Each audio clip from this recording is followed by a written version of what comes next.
Or actually, let's use one of these extras for what we have. That's right. Yes, yeah.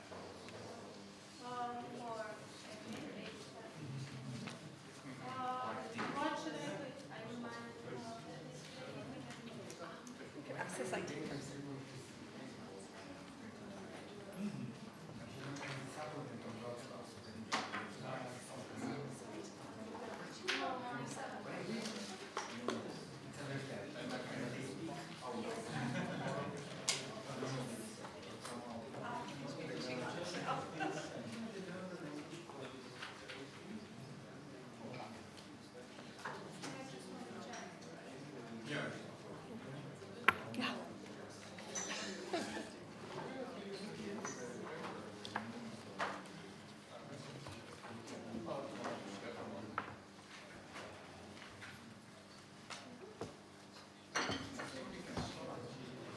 Okay, so good afternoon, everyone. I'm Deborah Michaels.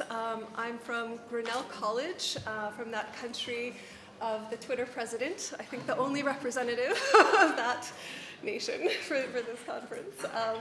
But you all have done me a favor by evoking the Twitter president, because I was going to start my paper tomorrow with sort of a broad apology of having to address nationalism in Slovakia, which will be the topic of my talk, rather than the nationalism that is very predominant right now in my own country. Anyway, I'm very proud to right now be the chair of this panel on nationalism in the symbolic sphere. We do have one speaker who unfortunately is absent, that is Zbigniew Jazienicki. So we will still stick to the 15 minutes of assigned time for the two presenters that we do have. So we're going to begin with Tamara Petrović Trifunović's talk. She's from the University of Belgrade, and she'll be speaking on symbolic struggles in Serbian public discourse. And after that, we have Hana Cervinkova, who of course is an important organizer of this conference and is representing the University of Lower Silesia. So, go ahead, Tamara. Thank you very much. I'm really grateful for being here and being able to present my research. This is in a way part of my long ongoing PhD research. For this conference, I wanted to focus on the public struggles in Serbian media after 2000 between nationalism and cosmopolitanism. This is just basic research premises of my research. What I'm interested in are the discourses and more generally the role of symbolic practices in the process of integration, reproduction, and transformation of social order. And I'm viewing media discourses as linked to process of creating classifications in society and the other way around. And both processes and discourses in a way influence social actions in a way that they might encourage certain directions of action or make others less probable. But what I'm most I recently discovered that my true passion is articulation of dissent and resistance. I like to criticize the oppositional discourses, the discourses on our side, and in order to make them more effective in political struggle. Just few words about Serbia, if you don't know. During the 1990s, there was a war, dissolution of the state, isolation from the global community. That was a recurring topic. We are left from the world, and of course, and general socio-economic downfall. But in some oppositional circles, it was framed more as a cultural disaster. What happened to us after the cosmopolitan openness of socialist Yugoslavia?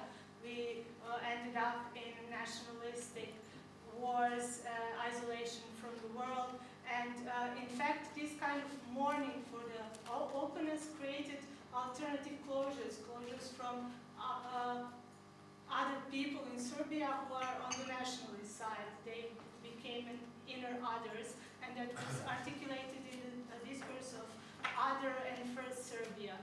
In fact, it was coined to be, we are the other Serbia, we are not what Milosevic is connected with, nationalism, tribalism, hatred, violence, but we are cosmopolitans, we are called, and it's often termed as we are those who are civilized, cultured, we are not barbarians, and so on. This is one quote from those were the protests after Milosevic stole the local elections in 1997, and this was the discourse of the protests. They emphasized that there has been long smoldering conflict between the two Serbias. One is Asiatic, static slavery, uncreative, juvenile, and the other one is European-oriented, educated, civilized, independent, and that what I previously called as cultural disaster, it was predominance of tribalism, idolatry, and primitivism. And this is what I'm trying to term as discourses of culture, as discourses of cultural evaluation, exclusion, which contribute to creation of symbolic division in society. Some circles in Serbia, they are called culture-fascism or even auto-chauvinism, but I'm mostly interested in the aspect of culture, or laments about a lack of culture, which is combined with laments about the so-called fatal shortcomings of Serbian national character. I'm analyzing the political discourses of culture when you label your opponents as primitive, rural, uncivilized, backward, uneducated, lacking taste of culture, and frequently termed as nekultura, non-culture. So this is what symbolic struggles in Serbia have been focused on. It's kind of culture, something we are affiliated to, and they are less or not affiliated at all. It's a question of taste. Turbo folk is a musical genre, and it was blamed for everything bad that happened in the 90s. The blame was put on turbo folk as the riders of the cultural apocalypse. It is also the question of belonging in urban or rural areas, and the wars have been termed as the revenge of the countryside. Also, the discourses of Balkanism and Orientalism are important. And for this, the difference between global and national alliances, between cosmopolitanism and nationalism. But these kind of discourses are also connected with morality. Like when somebody lacks culture, he is immoral. And also the political affiliation. And I'm trying to analyze in the my next research. I want to see how the poverty is characterized as unculturedness. So after 2000, there have been many attempts at symbolic makeover of Serbian identity, as during the 1990s, Serbia was mostly rightfully labeled as rogue state, outlaw nation, led by the butcher of the Balkans. So after the fall of Milosevic, there were a lot of public discourses about return to Europe, reintegration with the world as a way of moral healing. So mostly between 2005 and 2010, there were a lot of public debates between cosmopolitanism, but viewed more as a pro-European, EU-European orientation, and on the other side, attempts to rebrand nationalism as patriotism. And there was also the question of Kosovo independence against integration to the European Union, and also the attempts, okay, we want both Kosovo and Europe. And we ended this year, I guess, no Kosovo but Europe, which is maybe a little, which is interesting enough, but I will return to it later. What I wrote more in the paper, but I don't want to lose much time.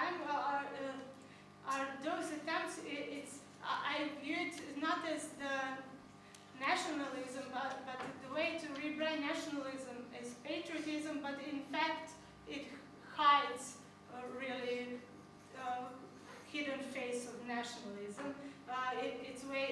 We have a right to claim what everybody else has already been granted. It's like Serbia doesn't have to live in the past anymore. We should be a proud nation like any other nation. So we are allowed to be patriotic.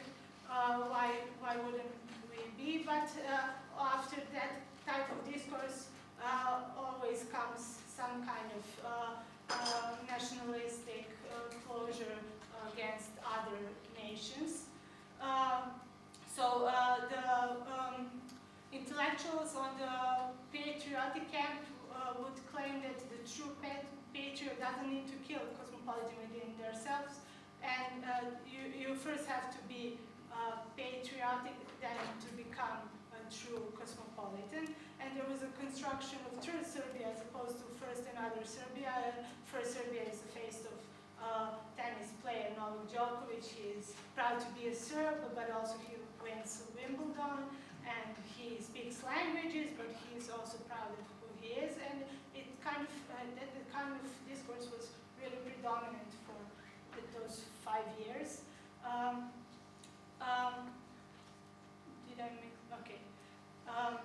But on the other side, there was on the liberal or cosmopolitan camp, there was a kind of continuation of the discourse of the 90s. It's like we are still those bad guys. We cannot be patriotic because we are still. We need tutelage and help from the European Union. You can't leave the kids alone in the house. They do something crazy. This international community look at us as some sort of mental hospital. And on the other side, when there comes an election, and when they felt that the nationalists would win, they said, we need the European Union to help us, to give us some small agreement for accession to the European Union in order to win. But also this is a discourse of the lack of quality of Serbian national character, lack of empathy as a product of the 1990s. Is like we have been accumulating sediments of intolerance, non-culture, primitivism, and evil. It's like when you travel abroad, and without realizing you end up pushing other people in public transport, so other travelers look at you and wonder who this crazy person is. It's like a Serb doesn't need to go abroad at all. He has gone nowhere, met nobody, but he still knows everything. And we are so terribly focused on ourselves. We cannot feel empathy. What about the young not being able to travel? Because Serbian people needed a visa up until, I don't know, 2008 or 2009 to go to European Union and other countries. Those people on the cosmopolitan camp would claim that the youth doesn't even want to go there. So confined on the narrow milieu that they live in. But after, especially after 2012, with hybrid discourse of Serbian Progressive Party and current president, who was formerly a prime minister, but he's now basically a president and prime minister and everything in Serbia, he kind of mixed the Serbian Progressive Party went along for the European Union integration, but still remained some sense of patriotism and kind of melded those two discourses into one, and also the second vote. In fact, I think on his talk at the United Nations a few days ago, Vučić said that something along the lines that Serbia has a right to claim what everybody else is granted. I also mentioned the discourse during the refugee crisis that Serbia is a welcoming country, but Serbia won, or in journalistic words, Serbia wins the refugee crisis. But still, I think that we need a better articulation of discourse, because this, I took this photo 2 months ago. It's with culture against the dictatorship. it's still culture. I believe that articulation of dissent is not still being articulated in political terms. It still draws heavily on culture. So in that way, cosmopolitan discourse, as I reviewed in the paper, has maybe it's not the perfect discourse, as maybe it's not equally available or empowering to various social actors, or it might undermine the base of solidarity. It doesn't mean that we have to refrain to go back to nationalism. It's just the question of essentialization. It's always embedded discourse, performing some identity. It's not fixed us and them. So I will start here and we'll continue during the discussion. Thank you.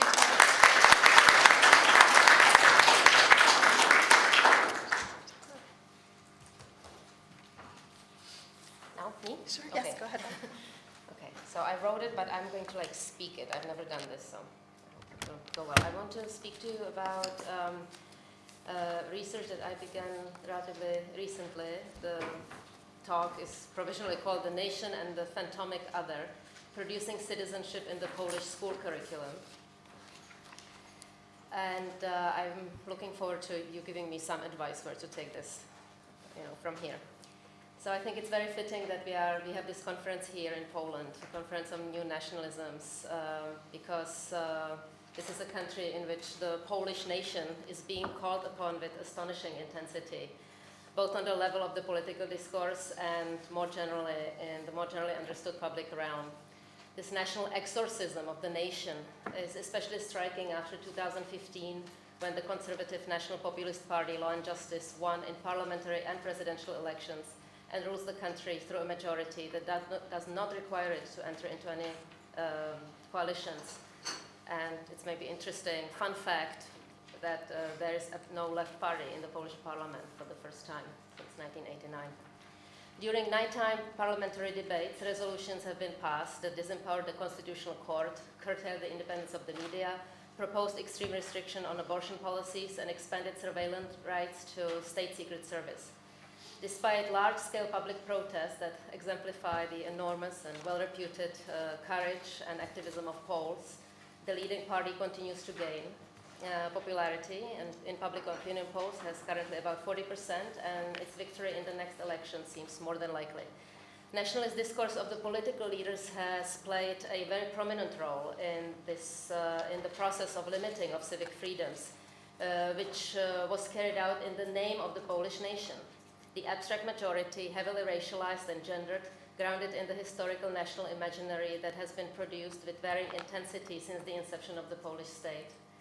In state discourse, the good Polish citizen, in whose name conservative reforms are being made, is not just any citizen. It is, of course, the good Pole committed to conservative national and family values. This good Pole is pitted against the Pole of a worse sort, the lefty, the homosexual, the intellectual, the feminist, the immigrant, the other. In my work, I'm interested in observing the current making of national and civic identity through the reconfiguration of historical imagination and collective memory. I have referred to this process, which is not new, and my argument is that this has been in the making for a very long time, at least since 1989. But it has intensified greatly in the past few years. I call this the production of homogeneity as a historical tradition. A tendency in Poland and some other former Soviet bloc countries of Central Europe to produce citizenship regimes which actively cleanse the other from physical territory and collective imagination. I view this peculiar Central European tendency toward the production of homogeneity as a particular local response to the challenges of globalization, the overheated condition described so imaginatively by Thomas, which affects the conditions of how collective identities are constructed on local levels. In my research, I'm specifically interested in the process of producing citizens within schools. I have studied policies and curricula and conducted research, ethnographic research in Polish middle and high schools, and I focused on the practices of teaching history and civics, mostly. I could say that I've been interested in the process of multi-level translations and how the global educational policy scape of the European Union is translated into the national curricula, how the national curricula is translated into the school teaching plans, and how these plans are translated into teaching practices of the teachers, and finally, how the young people interpret and grapple with the material in the process of learning and forming their civic identities. The picture that is a result of this is a very messy one. So while the process of historical and citizenship education is traditionally framed as the straightforward curricular transmission of values and visions of history, on the ground one finds competing discourses. And I would say that the dominant competing discourses in Poland is the global policy scape tied to the membership in the European Union and broadly taken Western world that competes with the patriotic national traditions. And then we have students who, and it's on the curricular level, you see this. So the civics is predominantly this global European policy scape, and the history is mostly this traditional national, very nationally grounded narrative. And then you have students who bring into the classroom the world and histories of their own families and communities, and the media discourse and the public discourse, and that often clashes with the official material that is being taught. And then we have teachers who have their own political and personal views, and who are in this, in this moment really pressured to teach mainly towards testing through a transmissive teaching style of what they consider facts, and with very little discussion, very little space for discussion or critical and participatory democratic learning. Of course, with notable and heroic exceptions of some teachers. And so it is at the intersection of these competing forces and tendencies that civic identities of youth are formed in Polish schools. So as I told you before, the dominant clash when it comes to history and civics content is, and this has been really widely researched. I'm not the one who's, this is not news for those who are interested in this topic. So research has been showing that there are these two concepts of citizenship. So there is one tied to transnational democratization project of Poland, toward the EU, toward the West, and the traditional and culturally endemic notion of a nation and citizenship on the other hand. So I'm risking certain oversimplification, but I would say there are these two basic tendencies: generalized and universalist civics curriculum, and teaching heavily focused on the transmission of knowledge of facts, tied to state and international political systems and the functioning of institutions. Very boring usually, and with no connection to the life world of the students. So they really don't very much see the connection, and nobody cares. And then we have the nationalist history curriculum and teaching in which the history of the world is seen through the prism of the Polish national struggle, militarized, gendered, and ethnically homogeneous. Overall, like in many other post-conflict societies, what we have also seen since the 1990s, we have seen this concerted effort to move forward at the cost of discussing and working through difficult issues tied to the history of the country. So let's move forward, let's build this new Europe, let's be all happy, and this doesn't matter what happened in the past. So I would like to summarize these tendencies, primary tendencies in Polish schools that affect these young people. So on the one hand, we have this global policy scape, the European educational policy, civics, which is really not taking hold, because it's the discourse of institutional arrangements with little traction with the students' worlds. Then we have the traditional national history narrative, nationalist historical narrative, the world history as a marginal side issue, almost like a background to Polish history, deeply grounded in heroic military discourse, And then we have something that I hope I'm giving you some new information, but we have these introductions since the 1990s of neoliberal educational mechanisms, which are very well known to our Western colleagues, but which were really new to us. So one of them, is centralized high-stake testing, which means that there are central tests that students have to take, and so teachers teach towards tests. The curriculum is very packed, and so they always have an excuse for not having a time for discussion. So even when there is a struggle in the classroom that I'm observing, so you have students that are really very right-wing, and then you have students that are very left-wing, and then you have this majority in the middle, and there is a question being posed: most of the teachers shun it, so that they don't discuss it. They say, let's move on, let's move on because we won't be able to finish the material, and you won't pass the test. And so you have this creation of a situation and that there is no space for critical learning and processing and competition between students, between the teachers, between schools, that translates into money and school closures as a part of the politics of austerity of public education and funding. And so we have this teaching as transmission and really no transformation in pedagogical theory. So, and we have this sense of let's move forward, no critical processing of national history. And very importantly, I would say also no inclusion, no disability inclusion, no race inclusion in Polish schools, no dealing with difference. Nobody's pressured to deal with difference.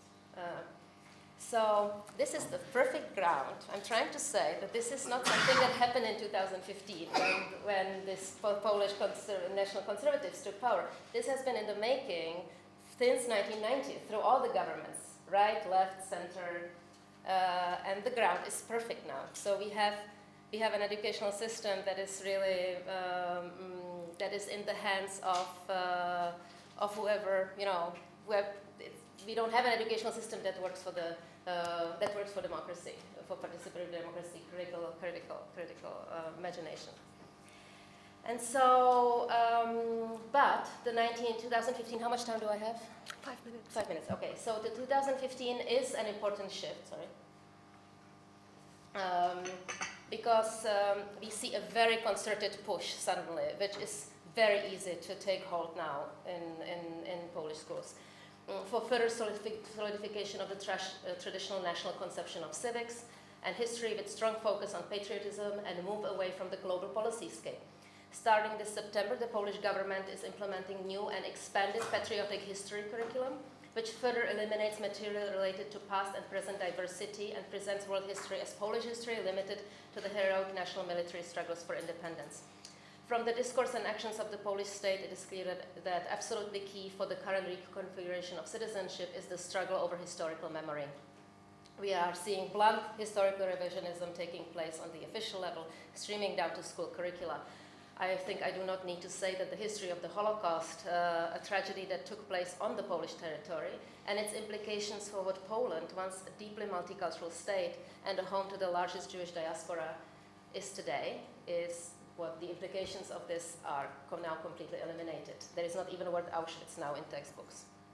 While the level of educational policy, on the level of educational policy, it is rather clear, the question remains what happens on the ground. So let me now finish with giving you some more about what I've been observing in these very preliminary, my preliminary ethnographic observations. I work with students at 3 different schools, affluent private high school with students of professional and business class family backgrounds, prestigious public high school with rather diverse student family background in terms of class, not ethnicity. And lower line public high school with students of predominantly working class family background. I observed classes, interviewed teachers. I talked to students about their view of Poland and the world and their own place in it. And in all 3 schools, I was struck by how affected young people were by the escalated political conflict in the country. So it's not that they are not interested in politics. What was interesting was that while they claimed they did not discuss contentious political issues in the classroom, and we know why, because there is no space to discuss anything, right? So they didn't discuss politics in the classroom. It was deeply divisive for their student community, and they discussed it during breaks, and after the school. That's all. They all said, this is all we do. We only discuss politics. And the topics they identified as most divisive were those related to the current struggles over history and historical memory. So I cannot go too much into detail here, but there are these monthly meetings commemorating the crash of the presidential plane near Smolensk, which is being used by the Nationalist Party as a proof that it was Russia, it was Putin who really brought the plane down, and to escalate historical conflict. There is, for them, the conflictual issue is solidarity. Solidarity, now is now a conflictual issue because the government now says that it was wrong. It was wrong to sit at the round table with the communists. There should have been an armed struggle. So we have this, and students are really. It's all about. It's very much about history, and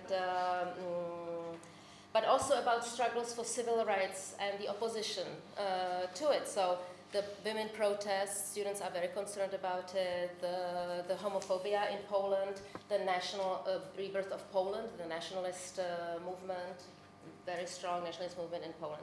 So the young people did not see themselves as passive recipients of what they have heard. Many of them were critical of what they've heard in public discourse. They were affected by it, and they were trying to make up their own mind, but not in dialogue with the school and with the teachers, but amongst themselves. Some of them, they also said it's the family where this is coming from, not really the school. Some of them participated in anti-government demonstrations. They were critical of homophobia, of radical national movements, of curtailing of women's reproductive rights.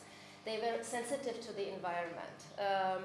And in justifying what is important, when I asked them why, they would say, they would give examples from their life.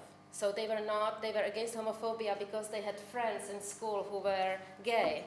And so they couldn't buy into the discourse, or they were worried about the environment because Wrocław is one of the most smog-ridden cities in Poland, So these were issues that they were touched by, and they were giving examples from their life. So this was very encouraging, in some way the research was very encouraging.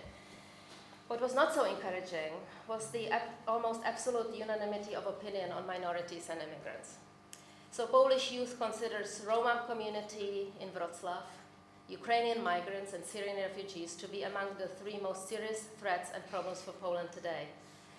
What is so interesting in the homogeneous Poland is that they have never met the Roma or the Syrian refugees.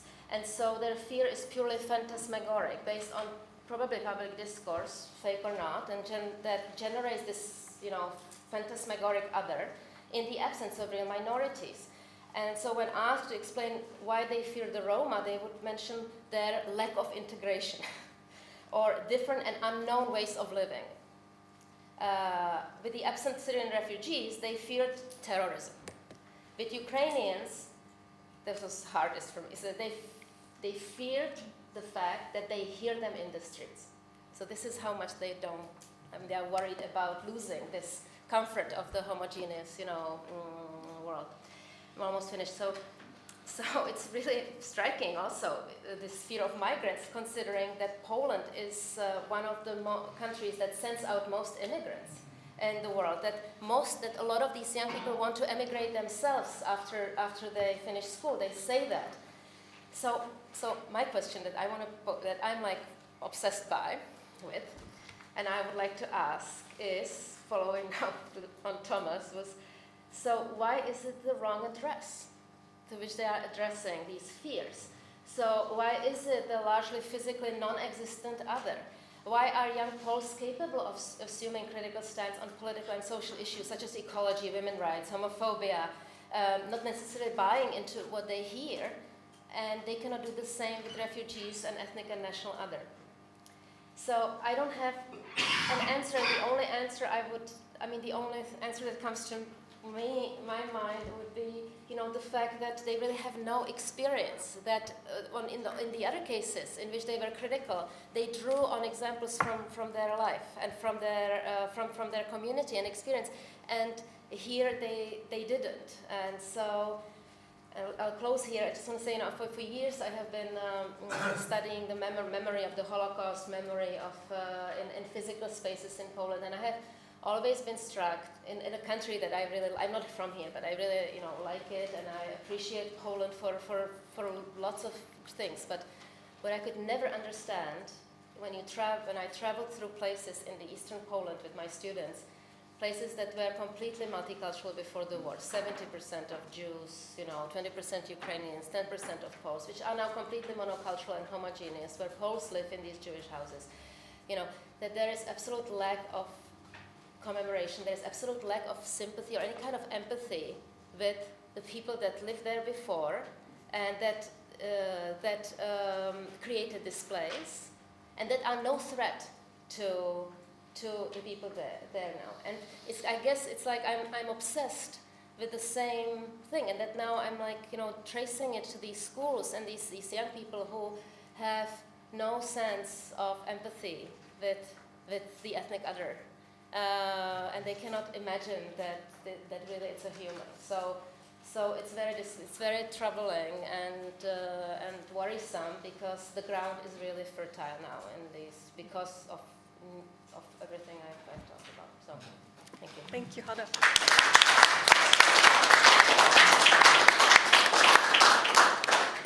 So we have quite a bit of time for questions and discussion. Does anyone want to pick up with the question that Hana sort of ended her talk with, on why, and that Tomas had started off the discussion today with, why is the message going to the wrong address? Any thoughts on it, Dorota? I would have an idea, but obviously since your research is empirical, it will perhaps need another empirical attempt. That if there is no other of this type, there are some vague memories of the other in the realm of the Holocaust, etc., but this is the dangerous other that is not really encouraged at schools to be thought about. The non-existing other, the refugees, etc. It's not, I think, barking up the wrong tree. It's actually the right tree, because this other, you can fear the other and have no responsibility for your fear. I think this is more or less what I think the kids at school may sense from the public discourse, on television, that it's an easy target, and this target explains a lot about, like, for example, what politics should be like. It should be the politics that keeps us safe. So it's, this circulation of concepts. It's not an answer, it's like a hypothesis, but since your research is empirical, so perhaps maybe to Tamara first. A very interesting and very typical opposition from the public sphere of patriots versus cosmopolitans and national versus cosmopolitans. That is very political in itself and can be deconstructed, or obviously the meanings can be fixed and used for various political purposes. So have you thought about this cosmopolitan bit as approached by, like Juan Anthony Appiah about rooted cosmopolitans? Because I think this third Serbia bit, there was something to link the two, apparently, allegedly, opposite stances, kind of. And to Hana, one more question. I think the problem is, obviously, all of those that you mentioned, and also that there is currently no anti-discrimination educational program in Polish school at all levels. And if you link the civic education with the concept of globality and some things external, as if the students can feel, if we fed a computer application with all the political speeches since 2015 and search for the word civic, citizenship, citizen, etc., I think we would get zero effects.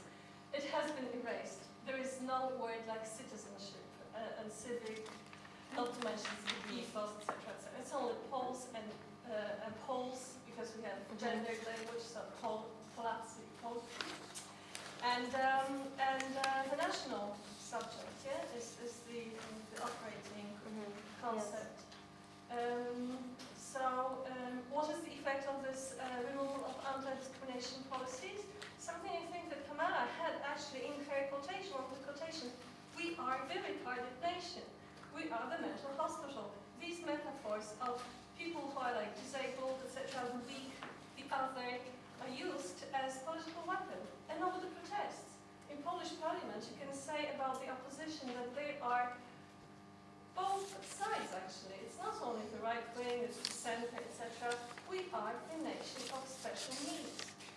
And over the protests, someone once said in the parliament, they behave like the Down syndrome people, and nobody protested. If you had the same, in the past 2 years ago, about like something gendered, there would be protests. Nobody was like. So I think this is one of the effects of this lack of anti-discrimination. Previous governments were trying to introduce some anti-discrimination programs slowly, ineffectively very often. But now, anything like the disabled kids who cannot really go full-time into schooling, have been removed from the school space. Yeah? They're homeschooled. Yes. They have no entrance to schools. So, another new thing about inclusivity. Raoul, I saw you had, yeah. Thank you for two very interesting presentations. I'd like to start actually from this why the wrong address question, because it does bother me as well. I think in what Thomas was saying this morning, I think you were touching upon, and you were mentioning this about the lack of any left-wing party in the Polish parliament right now. I would like to ask back, to what extent is this the failure of the left, in the sense of what I think vanished was that all-important link in at least the Western European left, trade unions between the constituents, between the working class, members of the working class, and political parties representing the left. Trade unions have gone, or they've been at least significantly suffered. And with this absence, there's no longer a link between left-wing parties and intellectuals. And left-wing parties, at least the way I see them in Central and Eastern Europe, are too often of the cosmopolitan variety, which without demeaning their importance and so on, speak a different language than the working class. They speak in terms of values and cosmopolitanisms and liberal ideas that are completely foreign to a working class or to some people from a rural background. And actually, in doing so, they only end up feeding into the rhetoric of the nationalists. A friend recently published an article about this CU law and how in Hungary this is absolutely working to Fidesz's advantage. The cosmopolitan game of blaming Fidesz, of saying, no, we have to be liberal, we have to be European, is only getting that section of the population that suffered because of EU integration more angry. Because they have nothing, they won nothing because of EU integration, they lost a lot because of EU integration. Standards of living in the countryside in many Central and Eastern European countries have declined after EU integration. This, the elite is more mobile and flexible. So, to what extent is the failure to mobilize these disaffections? And again, going back to what Thomas was saying, I agree the problem is financialization. I agree the problem are corporations. Those are abstract concepts that don't speak in real terms, in real local terms. A minority, a migrant does. Even if it's inexistent, the feared spectrum of the migrant to the minority is more concrete than financialization. Financialization is a concept. It's not something you can touch, see, smell, and so on. But to me, actually, this was interesting because I was going to ask Tamara about this metaphors of disability and mental health, because I actually haven't come across them. In the country I'm studying, all the other things about Balkanism, the oppositions of Asiatic and European, all of the other elements you mentioned are present, but not this element of mental illness or of disability, which is what I was going to ask about. And my other question to you would be, what's the role of the current Prime Minister of Serbia, having an openly gay Prime Minister in a country like Serbia? How does this play in this dynamic of nationalism and cosmopolitanism? Because from what I see from Germany, it looks like a media scoop. It's something to whitewash Serbia's image to make it look. It looks extremely nice now. I mean, she's a fantastic Prime Minister, judging from the West. But I'm wondering how representative she is of Serbia. Tamara, would you like to respond? Yes. Thank you for the great comments. First, about the mental institution metaphors, there are quite a variety of metaphors being used, not only the Orientalism, Balkanism. This is actually made by left liberal political camp. I think in those circles, which I don't want to stigmatize them and to place blame on them, but in a way, if you criticize Serbian nationalism, or if you then switch to criticize Serbianhood as such, and then you are allowed to say everything because on the other side is Milosevic and wars and war crimes. So in fact, it's kind of, but for the other question about the third Serbia, it is not sufficient for the rooted cosmopolitanism because it's on the other hand, it's the discourse that is saying, okay, we need third Serbia, we don't need those false struggles, but in a way it ends up, we don't need to talk about the war crimes. It's in fact hiding nationalism.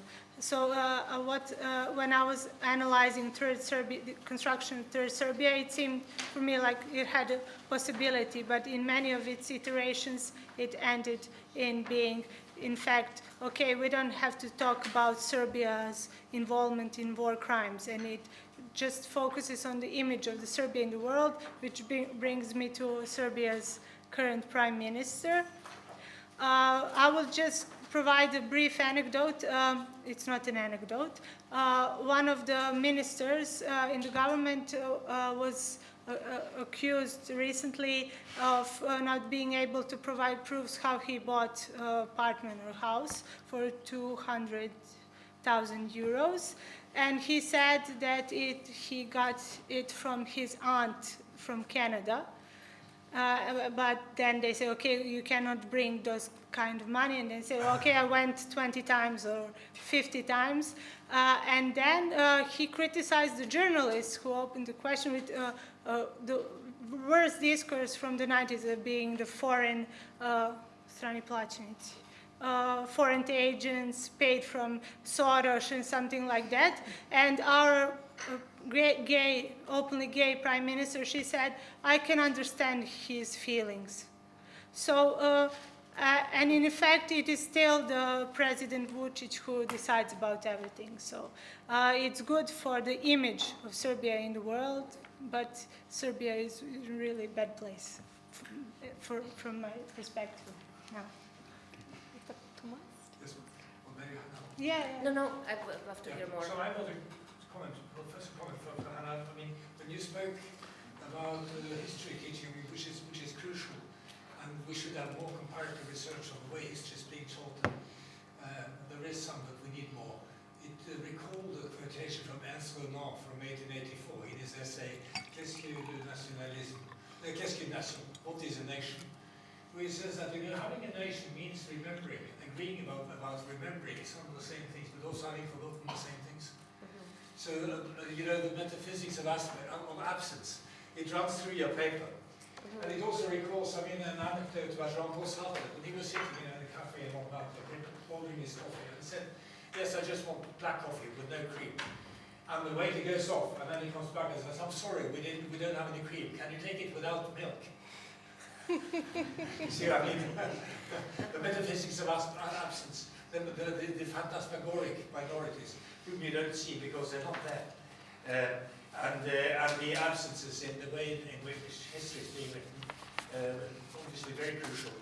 And as many of you would know, in Benedict Anderson's second edition, in the second edition of Imagined Communities, he's added a few chapters, one on museums. Yes. So the museum and history teaching, two sides of the same coin. There is a little bit of research. There was an interesting book by Peggy Levitt, formerly a migration researcher, but she got fed up, so she now does museums. Lovely book where she, among other things, compares Danish and Swedish museums. And the gist is that the Danish kids and young people who go into museums, they learn to become more Danish. So they emerge with little Viking helmets and that sort of Danish flags. Whereas the Swedes were being taught, at least in some Swedish museums, to become citizens of the world. About human diversity. One more question, if I can, 1 minute, just because I think I have a question for both of you regarding the comparative dimension here, because it's quite interesting. Yes, there are some similarities, and I stressed that this morning as well, some similarities between the new forms of nationalism, nativism, populism, etc., but also important differences. Would it make sense for you to compare Western and Eastern Europe by referring to empire? Because, okay, if you take Britain, France, to some extent Germany, and the satellite states, well, Spain, certainly, Portugal, satellite states like Scandinavia, the Netherlands, also an imperial state. Many of the immigrants come from the empire, and it's been like this for centuries. Whereas in Poland and Yugoslavia, ex-Yugoslavia, that history doesn't exist. So there is a sense in which I hear this also from intellectual friends from countries like Hungary and so on. Why should we take responsibility for for this, you know. This was the makings of the West. I mean, it was Britain that messed up Syria and Iraq. We didn't have anything to do with it. And there's no history. When you speak about cosmopolitanism in the Belgrade context, the nostalgia for cosmopolitanism, it's about the South Slavic cosmopolitanism. It's the meeting place for the South Slav people, and possibly a few more, like Jews and so on. I may be wrong, but I don't think you get that many Vietnamese and Eritreans part of that cosmopolitan project. And same with Poland. I mean, I may be wrong, but my impression is that the cosmopolitan project in Poland includes Ukrainians, Jews, Czechs, Russians, but not Syrians. Possibly for historical reasons. I'm just throwing this out. Hana, would you like to comment? Yeah, thank you. I'm not sure. No. Because I know, and I hear it a lot, you know, that this argument, you know, this is not, we didn't do it, so why should we be accepting them? Let's, you know, have the empires do it. But so the counter argument, obvious and quick counter argument is, but you know, these countries were accepting Poles when Poles had to emigrate during the war, after the war. All the way, and they are emigrating now. So, you know, in that context, it wouldn't. That would be what I would say in sort of retaliation to someone that would tell me something like this. So you know, so of course, you know, I don't buy. If you want my point of view, I don't buy this. You know, with the empires that we don't have a responsibility. It's one world. It's you know, it's one world. It's one, you know, all humans, and it doesn't matter where the conflict. We can be the next. So yeah, but I hear it a lot. Yes. But it would be interesting. It would be interesting comparison. But I find this really interesting with Peggy Lewitt. I didn't read that with the museums and the effects of museums on the national imagination. Yeah. In case of kids, I know the Anderson chapter. I didn't know this one. So thank you. Yes, I agree with you in most parts, and especially in Serbia, because of Serbia's special position. Okay,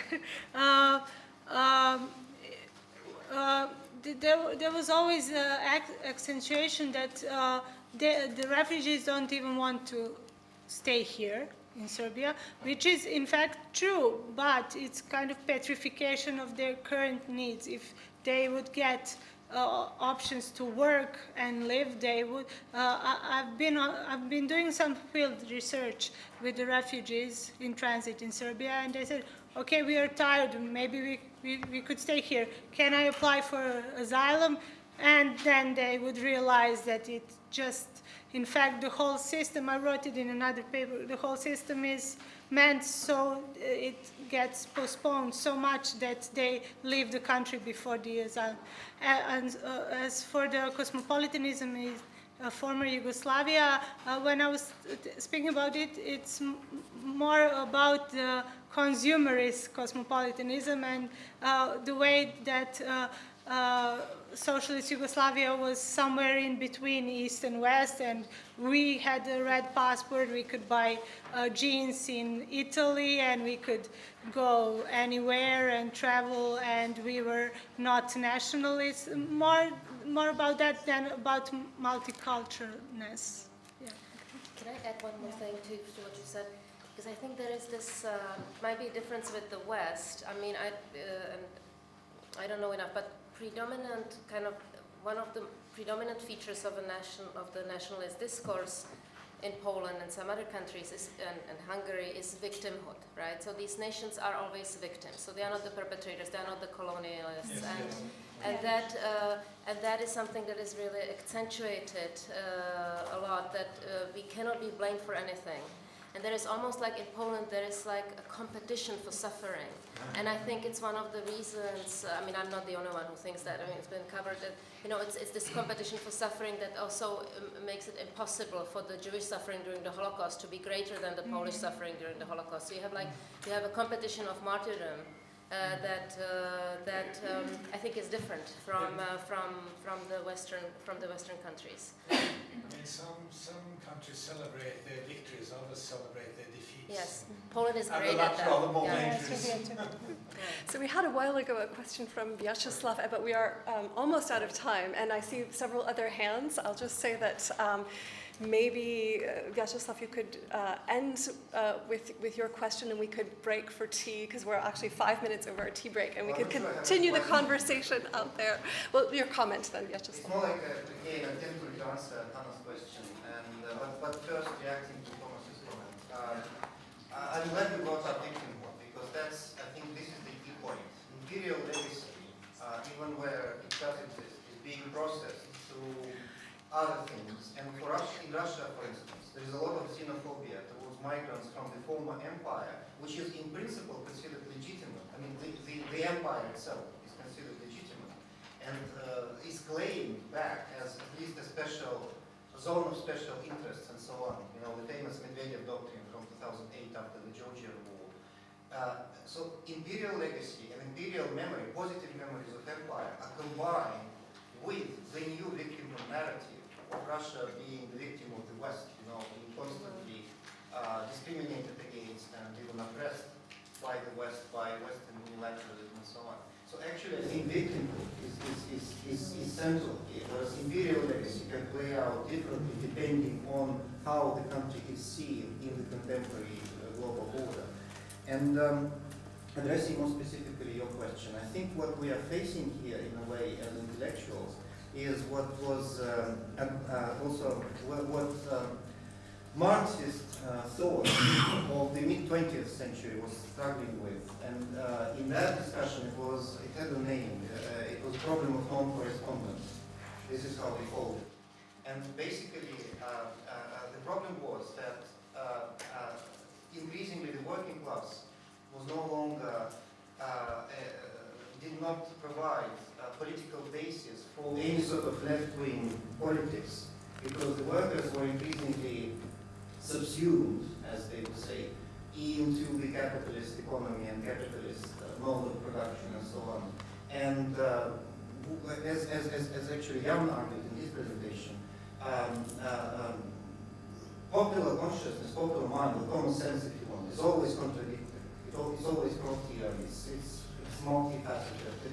It doesn't have to immediately translate into any consistent, coherent political agenda. So I would like to again bring up the point which I tried to raise in the morning, that it's a question of political leadership, if you want. It's a question of intellectual leadership, and it's of course a neo-Gramscian agenda, which in this political advertisement I'm going to develop, or try to develop in my presentation on Wednesday.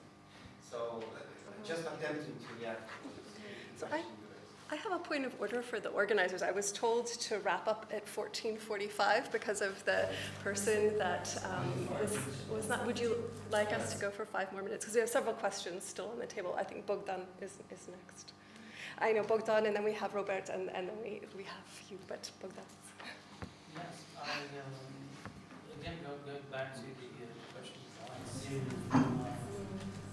they featured into this. Incidentally, I was thinking perhaps a cross between Michael Billig's banal nationalism and Mirza Bakir's nesting Orientalisms might help. I mean, Billig is saying that there's a difference between the nationalism, the banal nationalism of a secure country with a secure national identity, untroubled, and the insecure countries. And I think we kind of go into that category here in this part of the world. Rather insecure national identities. And what happens there is that perhaps you need what Dr. Hayden was calling an aesthetic oriental other to point at. Right? So who are you pointing at? You're looking for people to point at. They're even worse than me. And there's always someone else at the east. You know, it's always nesting. And it's interesting how in the communist days, I was talking about this, Dorota made me write an article on this. She does that. Yeah, she does that. I know. I was writing on the spectral presence of the third world for the second world during communism, right? Africa, the third world, Yes. was always there for us, a spectral presence. It wasn't in our presence. It wasn't in our vicinity. We didn't have an experience of that. But it was also always there as a spectral presence. And I think the other way around as well, because Africans were talking about, they were fearing the balkanization of Africa. They were invoking the Second World. The Baltic states of Zaire were invoked at one point in African politics, of secessionism and stuff like that. The Yugoslavia option for Buthelezi and so on and so forth. So there's this weird spectral presence of a far away distant world or identity you haven't really experienced, but it's there in your political imagination, in your national imagination for you. So, perhaps material things won't explain it.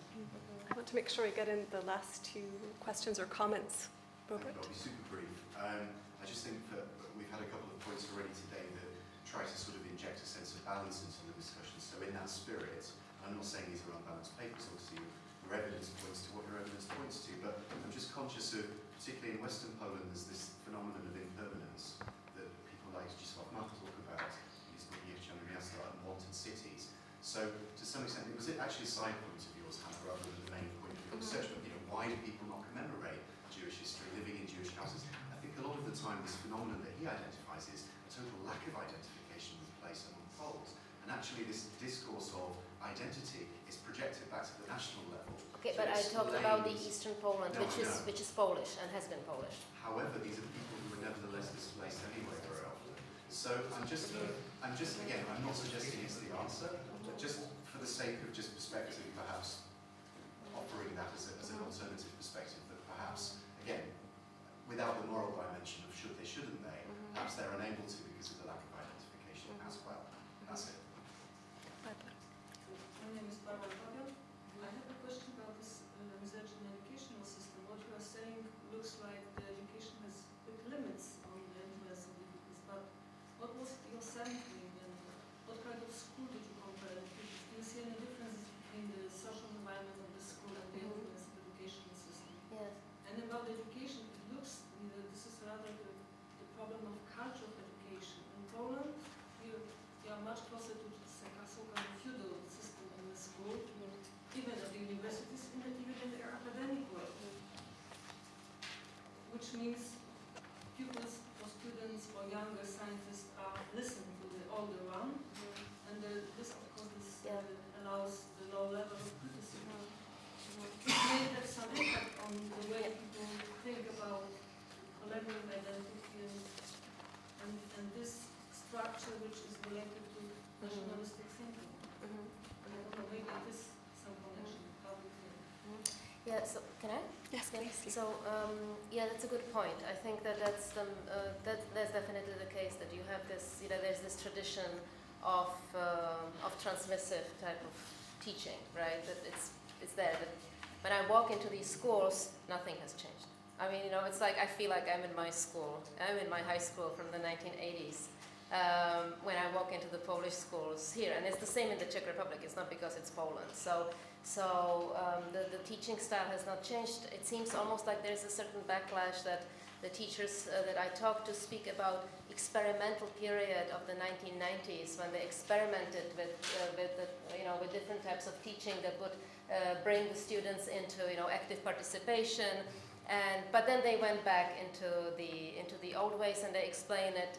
Some say that they just had enough, and some say that with the arrival of the new of this central examination system and the high stakes testing, there was no longer, they just started to teach for tests, and they don't really have time to do something else, even though there are some exceptions. So I think it's both the culture that is prior to 1989 and that has kind of stayed, but it's also this interaction with the introduction of new mechanisms, which are I don't particularly like the word anymore, but neoliberal, or however you want to say, the mechanisms of accountability, which put schools and teachers to that test them. So I think it's the two that come together in this very unfortunate with this very unfortunate result that you have no discussion, you have no critical thinking, you have lectures.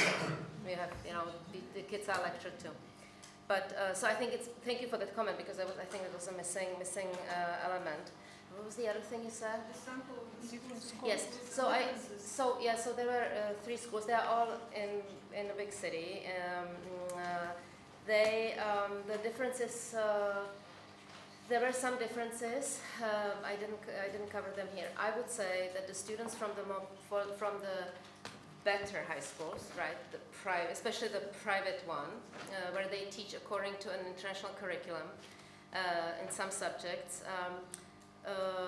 They made the same comments and made the same conclusions, but they were able to kind of explain why. While the kids in the working class high school, they would not explain why. They had opinions which are similar, but they wouldn't talk. They wouldn't explain. The other big difference with the elite school was that they saw themselves as different. The schools in the public high school, in the prestigious public high school and in the non-prestigious public high schools, did not talk about themselves as different from other kids and the rest of society. While these kids in the private school with wealthy parents, they would see themselves as the elite, and they would say, our opinions, what you hear from us, we are sure you will not hear in normal schools. So there is this, and they talked very much about so there is this class difference, but they also they made connections to to history, which I'm going to once write about, but not here, about how they see the problem of Poland on this East-West divide of striving, that there is Poland that wants to be attached to the East, and that is the Poland of the past, and then there is the Poland which has Western aspirations and pro-EU aspirations, and that's the future, that's the pro-future, pro-Western Poland, and they are that Poland. And the problem of Poland is that it is, that it is this particular pole. So there was this very much a discourse of exceptionality. They felt they were different, but they also felt they were alone, and that they were the ones who wanted to emigrate most. So they were the ones who wanted to leave Poland because they didn't feel like they belonged. Those are the differences, but it's the beginning, so I hope I'll find some more stuff. So thank you all for your questions and comments, and please join me in thanking Hana and Tamara.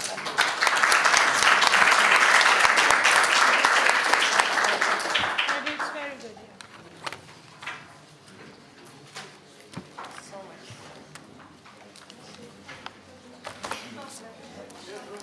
That was a hard panel to chair because everyone wanted to keep asking questions. So that's good. Yeah, it was really pleasant, very pleasant. Yeah. So much to talk about. Have I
Ladies and gentlemen, my name is Pieter Emmer. I'm the chairman for this afternoon's session, and I have the honor to introduce Professor Miroslav Hroch from the Karls University in Prague.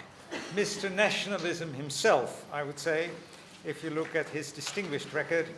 He's been professor in history at the Faculty of Humanities at the Karls University in Prague. He has several honorary degrees, and he's been visiting professor at many universities. Almost half a century ago, he wrote a book that seems to be very relevant for the topic this afternoon, Die Vorkämpfer der nationalen Bewegungen bei den kleinen Völkern Europas. And in 2005, he wrote his last book, I think, Das Europa der Nation, die moderne Nationsbildung im europäischen Vergleich. That's also been translated as European Nations, their formation, in English. The floor is for Professor Hroch. Dear colleagues, we have, as I mentioned already in the discussion, everywhere we have to do with new nationalism, somehow dominating the contemporary public space. And I would say even we are observing an anti-nationalist show where one central point seems to be forgotten.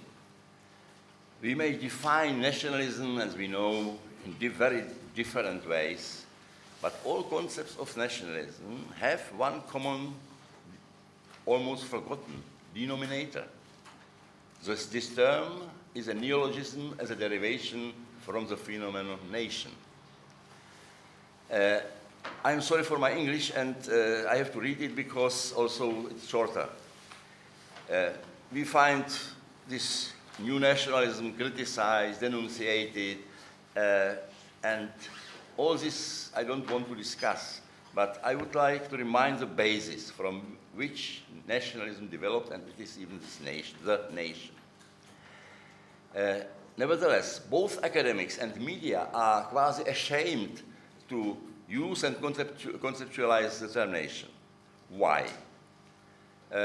We have national bank, we have national galleries, but national theaters.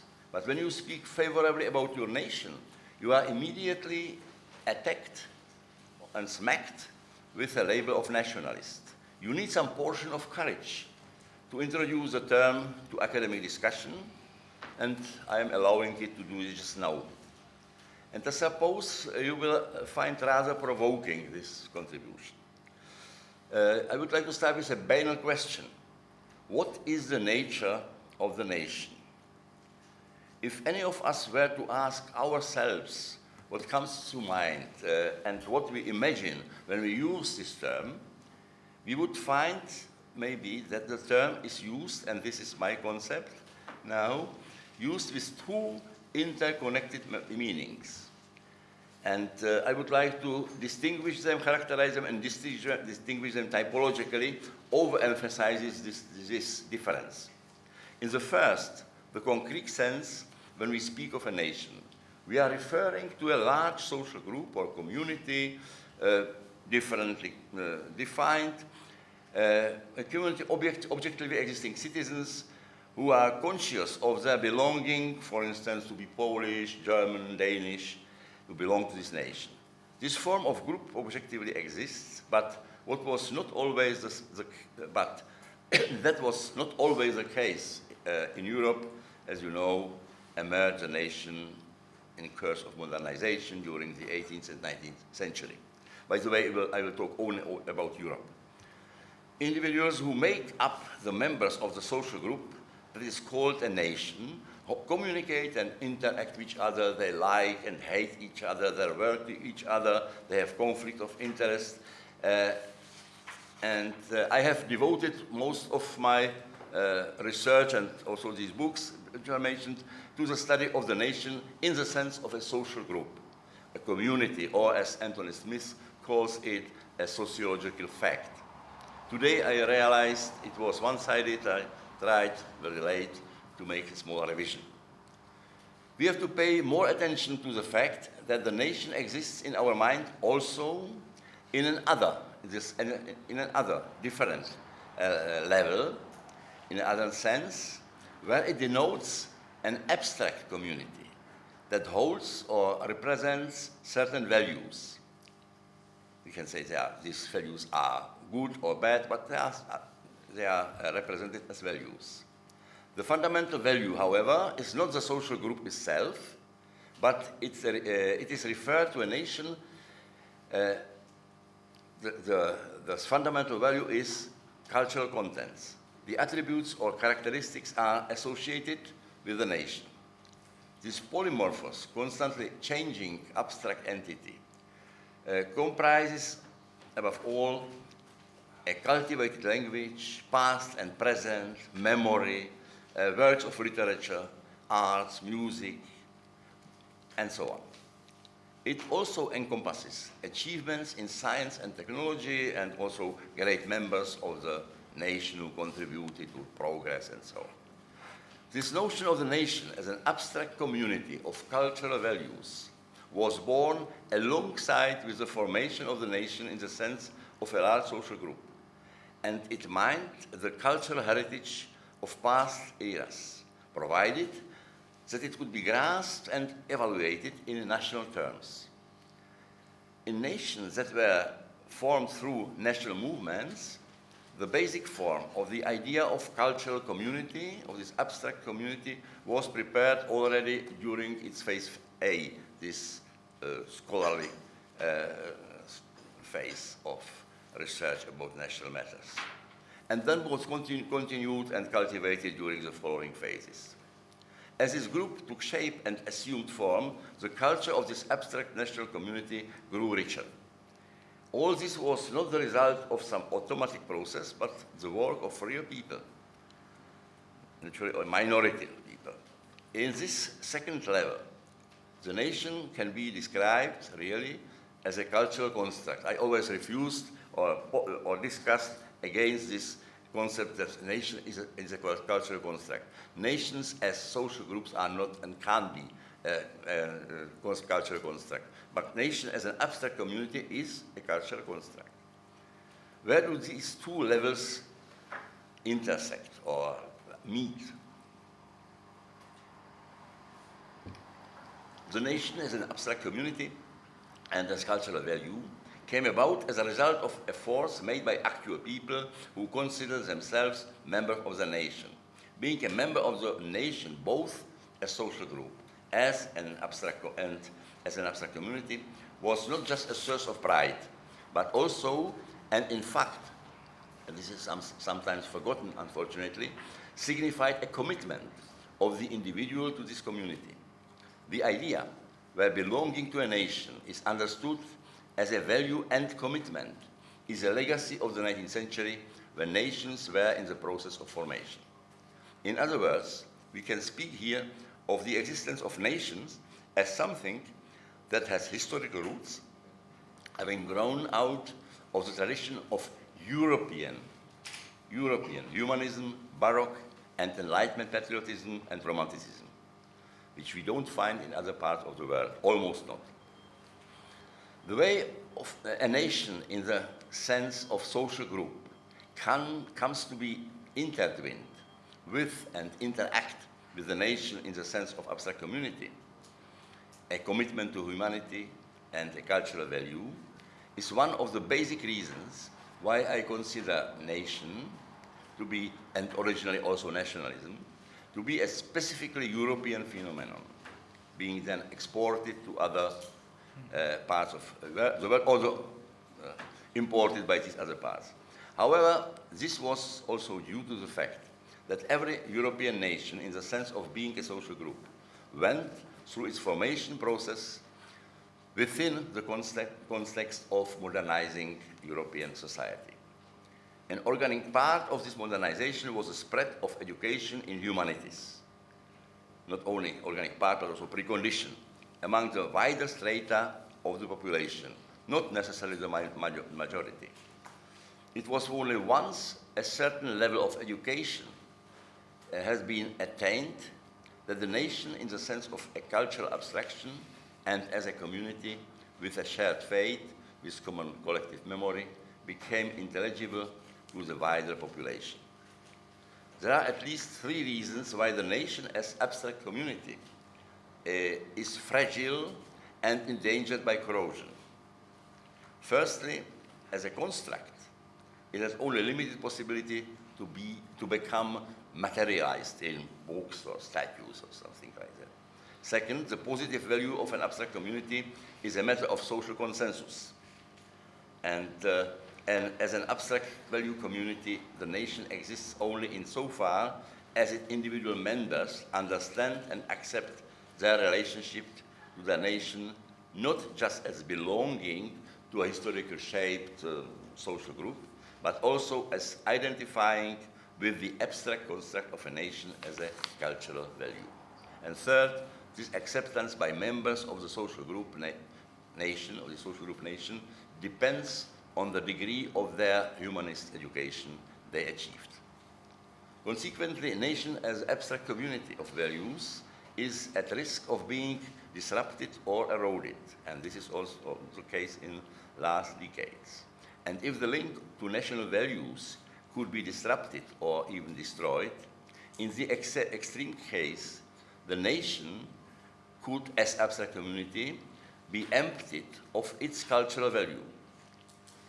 In the eyes of the members of social group, the nation would cease to exist as an entity invested with values and moral imperatives. This means that in such a case, the nation would continue to exist, however, almost exclusively as a social group, a society of citizens, especially since it would usually have been cemented together in the form of a political institution that is nation-state. The nation-state, however, is usually defined as a civic community, not as national one. The ideologues of European unification were originally guided by the noble aim of seeking to prevent any further outbreaks of aggressive nationalism, when they rightly blamed for the horrors of Second World War. Across most of Europe, they asserted the view that civil society assumes primacy over national society.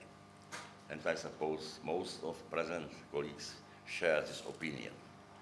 This opinion is taken to be axiomatic as the only politically correct concept and the basic precondition of European unification. However, what these ideologues didn't realize is that the nation exists not as a social group only, but in 2 senses, in the sense of an abstract community, an abstract value, and at the level of the concrete sociological fact. The main instrument is education for citizenship among members of nations in the sense of social group. Coupled with neoliberal individualism, this education achieved unquestionable success in that it came even to question the very point of the existence of the nation. So far could we come if we would ignore the second abstract level of national existence. But what survives in such case in the minds of people who have become, or rather were taught to be, not members of a nation, but citizens of a state? As the image of the nation fades as an abstract community of cultural values, its members will also lose the conviction or feeling that they have a commitment, a responsibility for this nation as a whole and as a value. It is possible to replace the motivation that exists in a person's voluntary self-imposed commitment, self-imposed commitment to the nation, with the obligatory commitment of a citizen to the state. I have my doubts. The state is just a large number of citizens grouped together. It can and must offer its citizens the best possible services, safety in the streets, good roads, good schools, and so forth.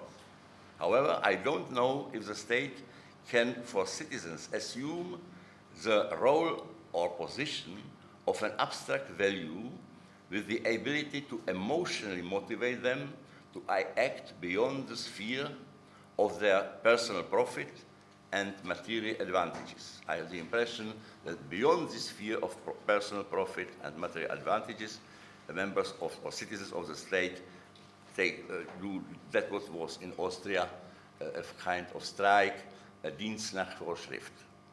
What must be, will be done. Why should a citizen make a sacrifice for the state, which is an institution and not a cultural value? A sacrifice on the level of that made by his or her forefathers on behalf of the nation, both as an abstract community and as social group, who today would be willing to lay down their life for the state in order to fight against occupation by a foreign nation, especially if their civic rights remained intact, who would be willing to make a sacrifice in the struggle against the loss of national language if they were be guaranteed their standard of living and their shopping houses. I have seen these tables also here, 1863, those who gave their life for the nation were the nationalists, or nasty nationalists. Yet almost everywhere in modern day Europe, states are nation states, so we are witnesses to a significant hypocrisy. Officially, the state seems to speak to its citizens, but in reality, it turns them as members of a nation. If we ask from them to do more than their duties, to do more than it is postulated by laws, this is obvious to everyone, but it is not politically correct to say it openly. So the term our fatherland, our country, or our society are preferred. In addition, the core of the abstract community nation is eroded, weakened by the decline of intellectual level of the members of the social group nation. The pragmatic approach of school-based education has abandoned the assertion of education in the humanities and instead established that pupils and students need to attend school in order to acquire as many so-called practical life skills as possible. In other words, they need an education that will enable them to become successful individuals. The consequence of this is that members of a nation are losing the basic knowledge that they need if they are to retain an understanding of the nation, its language, its history, in the sense of a cultural value. Today we would likely find an increasing number of Czechs, Danes, I don't think Poles, but most of Europeans, who have no interest in the heritage of their national culture, do not consider knowing the history to be important for their coherence. The theory that, I know this is very controversial, what I'm saying, the theory that civic principle is incompatible with national identity doesn't correspond to empirical data from European history, and if it is asserted in praxis, then this is made possible by decline of education in humanities. Owing to the decline of the humanities, most members of the nation, in its sense as a social group, are losing or have already lost the elementary knowledge that is required to maintain tradition and national culture. On the other side, there is still the expectation that belonging to a nation is of some utility, or at least has to offer pleasure to its members. There exists a form so that these members of a nation as a social group always expect of being a nation that it brings them some advantages. There exists a form in which it is possible to provide this pleasure and strengthen a deflated national identity without demanding higher degree of humanist education and without expecting personal commitment to the nation. The absence of older cultural forms can be successfully replaced, substituted through sports. Sports serve as an essentialistic form of demonstration that the consciousness of belonging to a nation as a social group has survived, but it is no longer associated with positive cultural values. It represents an awareness of an affiliation that is not joined to any notion of commitment or service. This is a clear signal of the new role of position of national identity. Members of a nation, in this sense, as a really existing society, do not regard their being a nation as a shared value or a commitment, but above all expect some kind of benefit, pleasure or utility from belonging to the nation. This might take form in some material benefits, for instance, that it offers protection of the national market or national competitiveness, or that it ensures safety, or some form of prestige, enjoying victories in sporting activities, or protecting the nation from immigrants. Belonging to a community, or simply belonging somewhere, is or used to be an anthropological constant. Some people experience their belonging to a national community just as intensively as they need to take an advantage from it. However, the idea of a nation as a cultural value is alien to them, since they are ignorant of national values like literature, arts, or history. Among large segment of them, therefore, I don't say majority, but minority, their desire for positive relationship to the nation assumes the form of a simple slogan, such as, for example, nation first or foremost, the Czech lands for Czech people. Who is leftist is not a Pole, I have here, it belongs to this also. Alternative für Deutschland, or America first.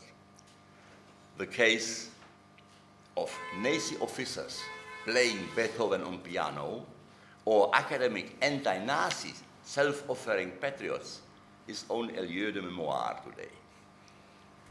In an atmosphere of general uncertainty, which can easily be evoked and manipulated by the media, it is not hard for the self-proclaimed tribunes of the people who launch their appeals to the nation and its interests to win the sympathy and support. In this case, I have no problem in using the term nationalism as a dangerous activity. Who is to blame for this? Several times today I have heard the word. It is just those populists who seduce the people? I don't think so. They only use the occasion.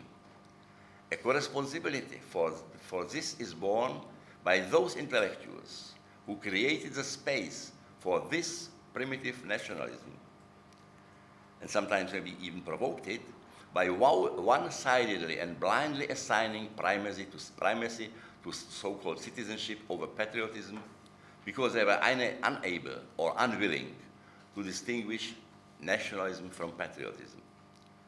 They are the ones who, in their embrace of individualistic liberalism, contributed to the most to deconstructing identification with the nation as a commitment and a value. In this, we have before us a textbook example of the saying, throwing the baby out with the bathwater.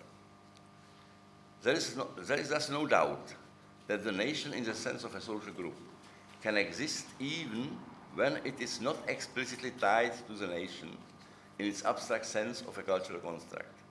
We can observe again and again efforts to strengthen the national self-awareness of the members of a nation as a social group.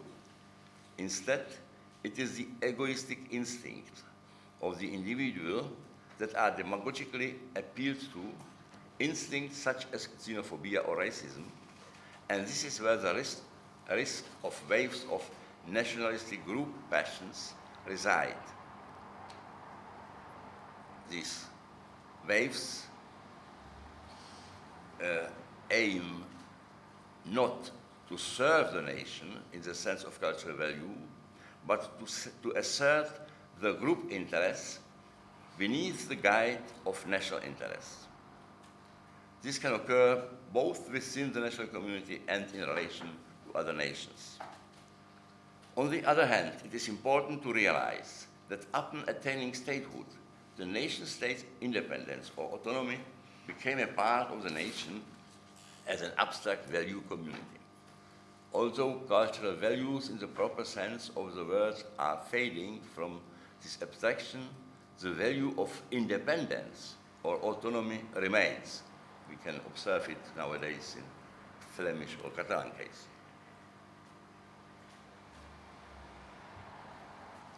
How should we understand the term national interest, a term that we encounter regularly in the language of politicians, despite hypocritical declarations about the primacy of Europe?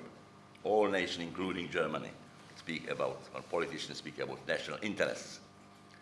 How should we understand this term in the multi-meaning tangle of relations between members of the nation as a large social group and their diverse interests at a time when the abstract national community is becoming an empty idea and losing its substantive meaning? There are several possibilities. One, national interest denotes an effort at a change that will be useful for all members of the nation as a social group. This is typical for 19th century emancipation of peasants or liberation of Nazi occupation. Very rare case. Second, a national interest articulated on behalf of the nation as an abstract community in the sense of developing culture, developing arts, also very rare. The most common, however, is the use of the term national interest to apply to a situation where the interest of certain group of people, a part of member of nations, like business people or politicians, is translated into the language of economic policy in the fight against the national foe, or rather against foreign competition, and it usually serves just a particularist interests. Examples of this are references to this, as I mentioned, to our competitiveness or our interest in the EU. The one-sided emphasis on the last of these interpretations of national interest, which is currently the prevailing one, also has an impact on the relationship between the individual and the nation, or on the nature on the individual sense of belonging to a nation. It conveys the idea that the significance of belonging to a nation resides in the advantages that are derived from the membership and thus from the defense of so-called national interests. What is overlooked, however, is the fact that something is truly a matter of a national interest. Then this relationship must be reciprocal, which is to say that it must involve not just the individual's expectation of advantages from the nation, but also the individual's commitment to work for the nation, understood both an abstract community and a social community. But it is only a preaching and only personal opinion. What is important in all this I am saying is to recommend, to rethink the problem of nationalism and of new nationalism especially from the point of view of two different ways how the nation exists or is understood. And in the end, conclusion, only repeat some arguments in few points as a challenge for discussion and reflection. Firstly, what we understand of the term nationalism, analyzing this phenomenon, we have to take into account that it is a derivation from nation. Second, the term nation has to be regarded from two perspectives, large social group and abstract community of cultural values. Third, the idea of nation as an abstract community of cultural values seems to be both a specific product and a creative factor of European nation formation from previous centuries. Fourth, putting ethnic against civic nation is an ideological construct and can be demonstrated by data. Fifth, the idea that we could prevent nationalism using this artificial contradiction as an argument of marginalizing the nation as abstract community of values doesn't work and becomes counterproductive. The more it means it is producing new nationalism. The more that the nation as a social group will be stripped of its ties to the nation as a community of values, the greater the danger, or the risk, that the advocates of aggressive nationalism will make headway with their message amongst citizens. 7, the identification with the nation that is not based on understanding the nation as a community, also as a community of cultural values, runs the risk that it will in the end will strengthen the rise of nationalist group egoism, preferring superficial blusters on the level of football fans and street ballers. 8, this doesn't mean that strengthening a nation as a community of values automatically excludes the emergence of nationalism. I mentioned the Nazi officers. Important is that would balance nationalist tendencies among members of the social group nation. And last, it is important to distinguish between nationalism in the sense what I already characterized and the individual's positive attitude to the nation demonstrated by service and by service to and responsibility for the nation. I have no problem to call it in Czech by the term vlastenectví. I know that saying it in English, patriotism, sounds rather strange. Final remark, what about the future? We can't deny the fact that nations exist and that national identity includes the danger of egoist nationalism. Consequently, condemning, ignoring, preaching, all this remains without success and eventually become counterproductive. Since we can't make nations non-existent by ignoring them, we have to accept their existence and to cultivate them, not only as a sample of individuals and groups with diversified material interests, but also as an abstract community of cultural values. The central and basic precondition of success will be the turn towards humanist education. Hereby, I don't mean the so-called civic education. And this is unfortunately an utopian project, since it doesn't correspond to the present time of globalization, consumerism, and internet. Consequently, we may expect an increasing, consequently in the sense that the revival of nation as a cultural value is impossible, we may expect an increasing power of aggressive nationalism. The way back to nation as a community of values is closed, but this doesn't deny the chance for some kind of cultivation of national identity, of nationness, if you want to use Roger's Brubaker word, in order to prevent at least the radicalization of primitive nationalism. Thank you. Thank you very much.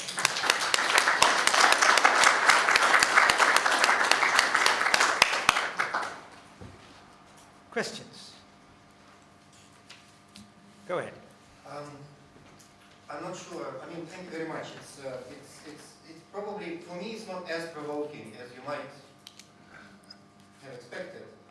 And I largely agree with you. Where I might not have understood you fully is, okay, we have your image of the nation as a community of values, which is no longer there, or the way back to it is foreclosed in your as you said in your final remarks. But we still have some sort of commitment on the part of the people, on the part of the population, if you want, on the part of the plebs, if you want to use a certain terminology, to the idea of the nation, which is then exploited by the aggressive nationalists. So what is the, if I may put it this way, what is the ontological status of this commitment? Where is it rooted? This is something that I didn't get from your talk. Maybe I was not listening carefully enough, for which I apologize. Would you like to answer right away, or would you like to take all the questions? Maybe one. If in this if there's anyone asking or in this- being, yes, go ahead. I do have a question. Perhaps it goes in the same direction. What I didn't quite understand is your distinction between nation as a social group and as an abstract group of shared cultural values. I mean, the second one I get, the first one I don't.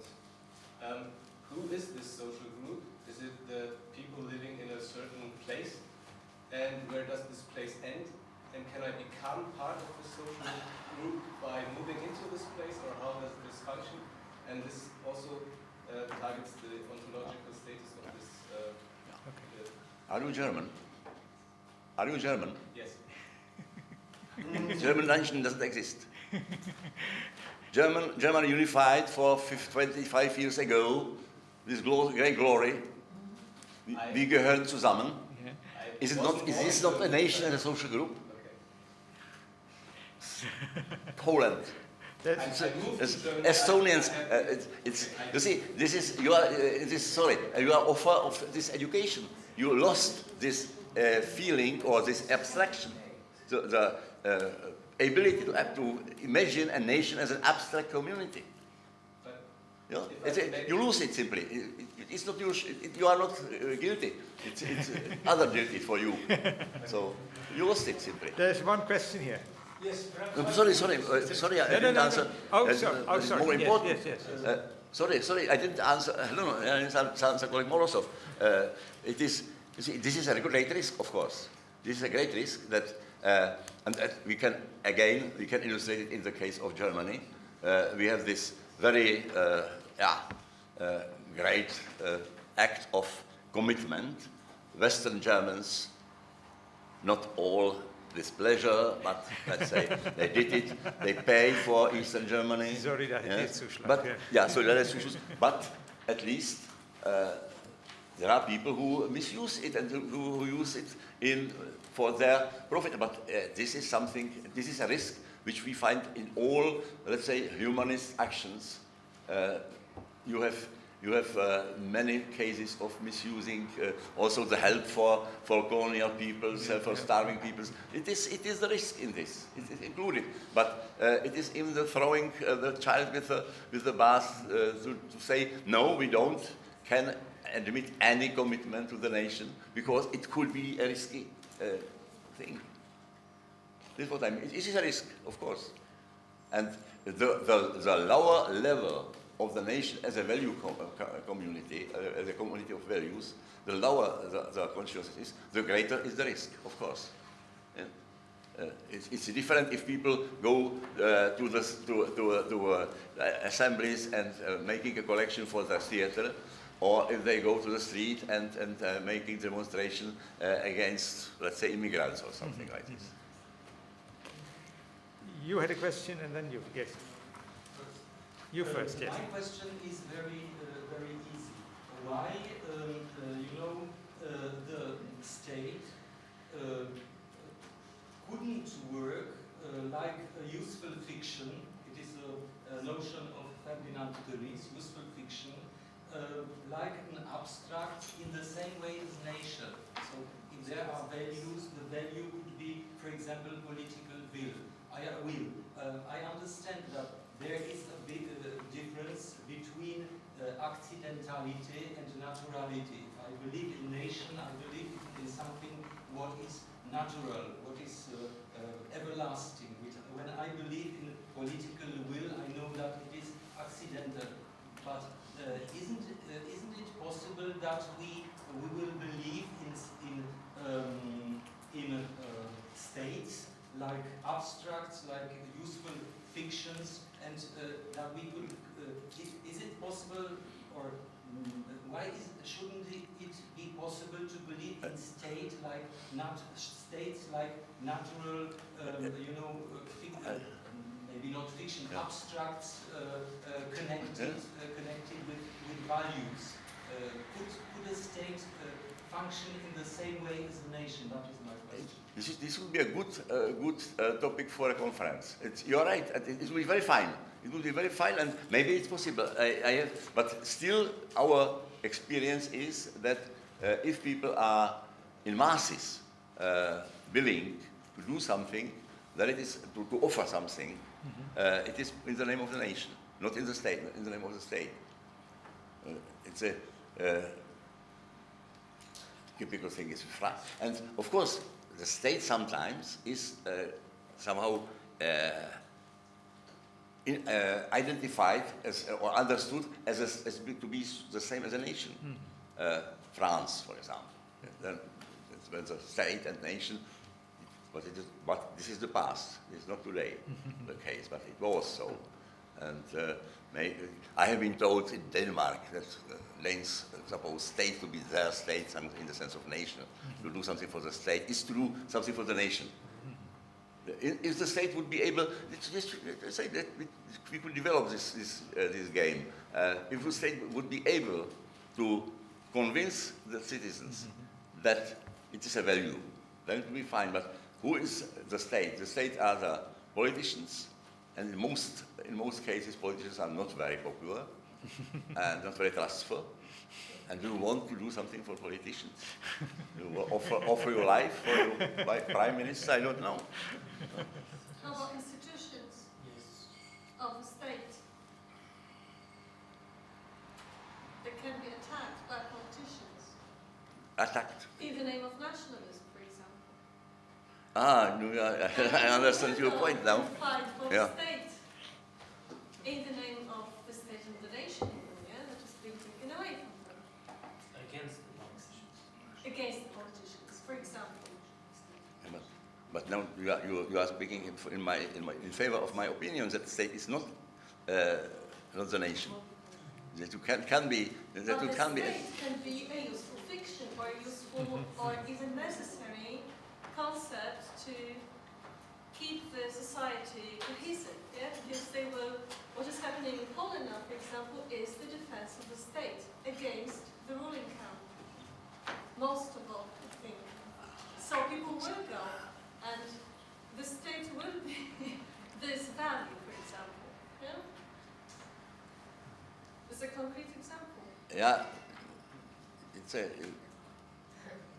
Now I am ignorant of this specificity of Polish situation, because I am sure that the government would say they are the state. No, your government now. Doing it in the name of a common pole. The common pole needs to, and the state is, the institutions is a part of the establishment. Yeah, So I would have expected for me, a very difficult argument from you in the other way around, that you can have a situation where politicians say, we would like, in the name of the nation, to reform or destroy some state institution. That's what they are saying. This is what they are saying. No, then you are right. It can happen. Yeah, it can happen. Yeah. What then? What then? They have power. There's a question here.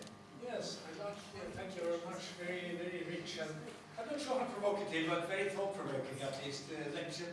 I'd like to ask you about what I see as a tension, you might say, between the nation as a social group and as a cultural abstract community based on shared cultural values.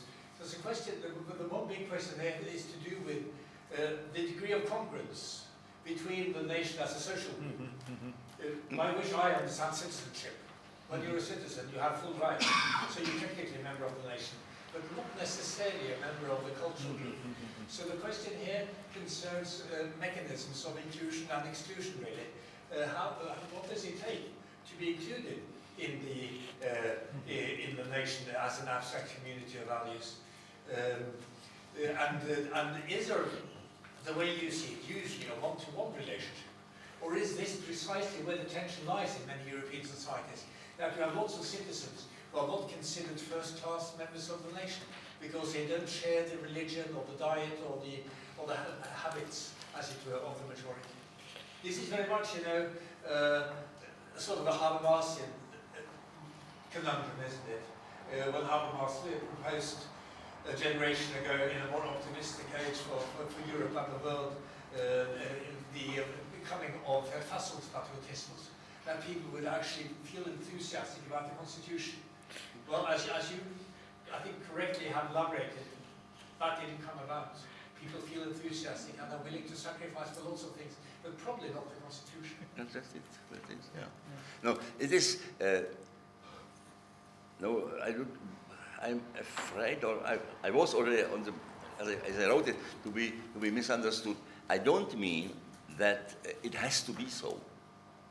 I only mean that if we are analyzing new nationalism, this was all this. Maybe I had to say it in the beginning.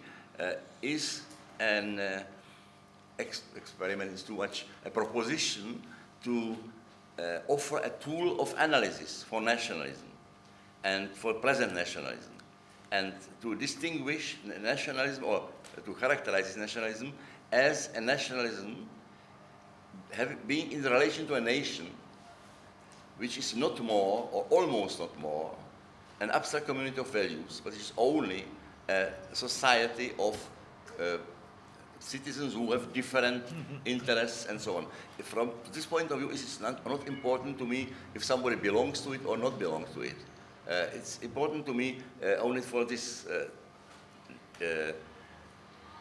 success of militant nationalism to understand that this militant primitive nationalism is not everywhere. In Poland, this is not the case, but is generally joined to the loss of the image of nation as a value which we have some of let's say, for an abstract community, which we have some commitment to or some responsibility for. And if you only expect from the nation something, then it is a different form of nationalism than if you would like to do something for the nation, for your people. This is what I mean. I don't, in this case, it's not important to me where is the border between being a member of a nation or not being a member of a nation. There was two last questions. Go ahead. So this is more or less, well, repeating what Kennedy said. Don't ask what you can do for the state, but ask what the nation can do for you, or the other way around. But from a global history perspective, when you would include the American history, and I'm not referring only to the North American history of the quite early state formation, in comparison also to our nation formation, in comparison to some parts of Europe, maybe even, depending on your interpretation, of course, much earlier than some European nations came into being. Would this change anything in your perspective on what a nation is and what a nation can be, and who is included or not, and how overall change is produced in history, and I think change processes us what we are studying as historians. This is, again, a great question, and again, a question for a conference, not because of America, but we can't isolate this case of America, of Africa and Asia, these nations. And this American case is, you know, this duality, state and nation in America. But the problem with America is that it was formed through this modernization, with this old progress, but without having this background of older European history with this different, what I call it, state nations, this plurality of cultures. And it is interesting, by the way, in this context, this very characteristic switch for 20 years ago or 30 years ago, I used to say in discussions, look to the American literature, to the American library, and American nationalism. You don't find almost no title, and if you find a title, it is not American author. If you put patriotism, America, hundreds of titles. Americans are patriots. Even though they are a nation, but they are patriots. All others are nationalists. So this is something where I Therefore, I mean, this simply I would include America into nation formation of Europe, but it is a very specific case of nation formation. And in America survives, I think, very strongly, survives this image of nation as an abstract community. Maybe stronger than elsewhere. We can see it nowadays, I think Trump is putting on this even, this image of having some values, simply being American. If it is empty or not, I don't dare to yeah. Thank you. One last question here. Yes, go ahead. Yes? Thank you. I find your articulation fascinating. My question is, if perchance, in addition to his being compromised by aggressive nationalism in World Wars I and II, would it be a possibility that this decline of the idea of nation as an abstract community of values also has to do with the social group reaching the limits of its emancipatory potential?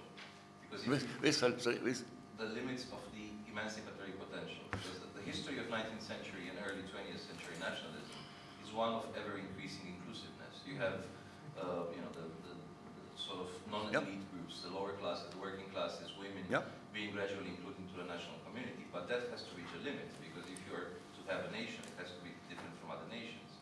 So once all the citizens of any class, of any gender, are included in the national community, that's its natural limit.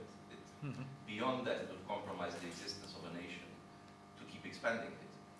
But if the positive value of nationalism is to be found in this emancipatory potential, it's reaching its limit could also mean that there is nowhere to go from there. It's either give it up as a concept, or expect that it would turn exclusionary because there's no other way it can go from there.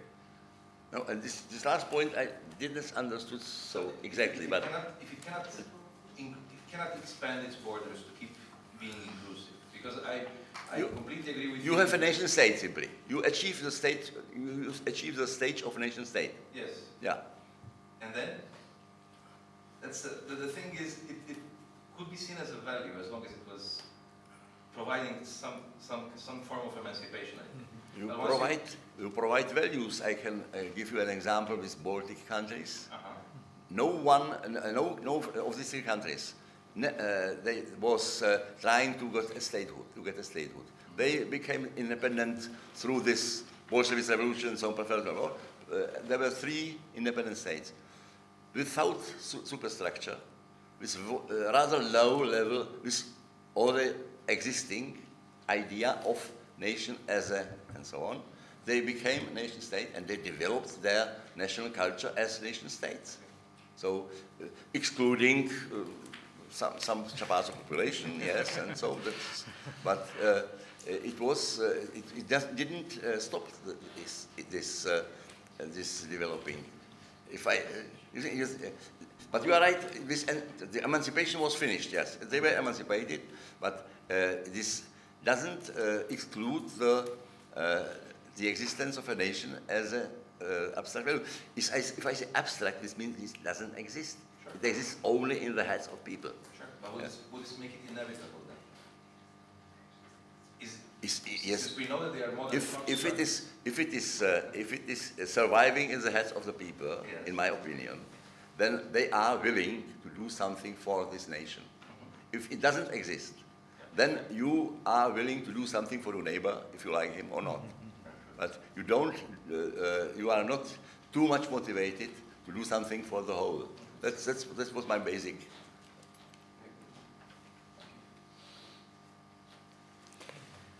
Well, if there's perhaps one very last question now, well then I think we should applaud the.